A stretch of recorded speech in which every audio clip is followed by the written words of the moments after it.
I'm not going to show you all of the tools in Mario Maker, all of the neat creator glitches, because you don't need it. Those are just gimmicks. Get those out of your head. For now, anyway.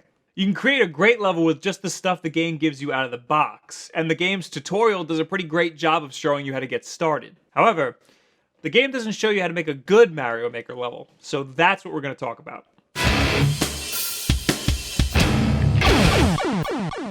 Level design is all about user experience, and user experience is all about psychology. You want the user to have fun, to feel rewarded. Most of the time, you want the user to understand what they're supposed to be doing. You want to present them with problems and make them feel like they're coming up with their own solutions. Meanwhile, behind the scenes, you're guiding them through the experience. That's what great level designers do. Lately, the top Mario Maker levels have been automated levels, where you don't press anything and a series of events kind of just guide Mario through the level. These are interesting and require a certain amount of talent and patience to create, but like, come on, I actually want to play the game too. If it's not an automated level, it's usually a super hard level. Most of the levels that I get sent to me are really hard. There's a place for hard levels, and don't get me wrong, I love a good hard level, but just because it's hard doesn't make it smart or interesting or fun. Frustrating is fine in a game like Super Meat Boy because you know what you're doing wrong, and when you finally get it right, it feels so rewarding. You know that any mistakes that you make are your own and not the game's fault. In a Mario Maker level, when you're faced with something like this, you know it's the game's fault and not your own. A level should never be left up to chance, especially at the end when a mistake means that you have to start all the way back at the beginning again. Some enemies are completely random, so you just have to guess your timing and try it over and over again until eventually luck is on your side. That's not good level design. That's hard for the sake of being hard. Additionally, if there's a mechanic that's important in a level, a good level designer will give you a taste of that mechanic early on so that it's fresh in your mind when you need it later. For example, I had my brother playtest my level, Dr. Wily's Lab. In the beginning of the level, I had these blue platforms. Will goes, "Oh, are these the ones that drop when you jump on them?"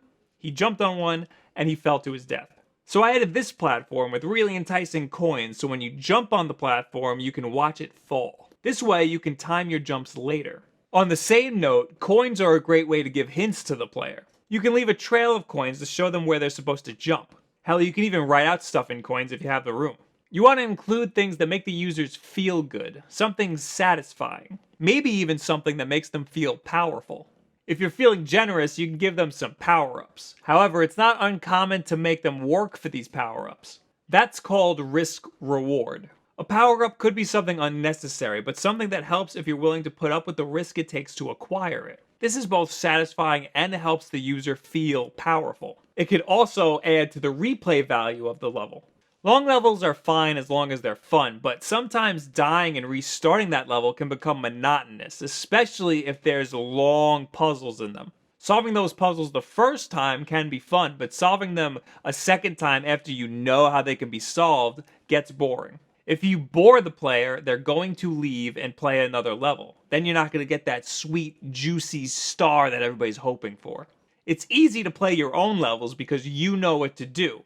You know the intent of the designer because you are the designer. If you can, have other people play your levels before you upload them. It's incredibly fun to watch others play your levels because they almost always go about them differently and do things that you would never expect. It shows you how incredibly important QA is in game development.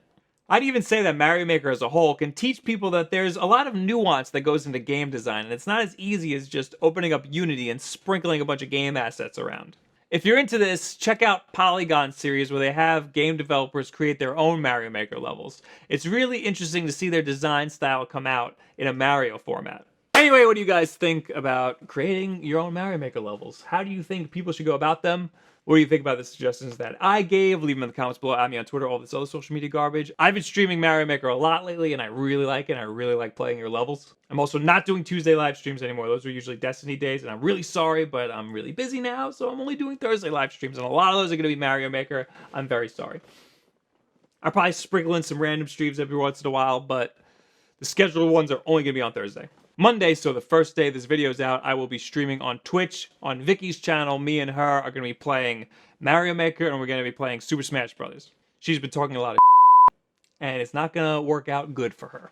Also, last week I did the history of the modern control schemes. That was only part 1. Part 2 is in the works. Those videos take a while because there's a lot of research, there's a lot of editing and stuff. So, part 2 is in the works, it's coming. Subscribe for more of that. So thank you guys very much, and I'll hopefully see you in one of those live streams. Once we found ourselves in the 3D era, developers had to figure out how to control a whole nother 2 axes, that being the player's perspective. The answer sounds easy now, just add another analog stick.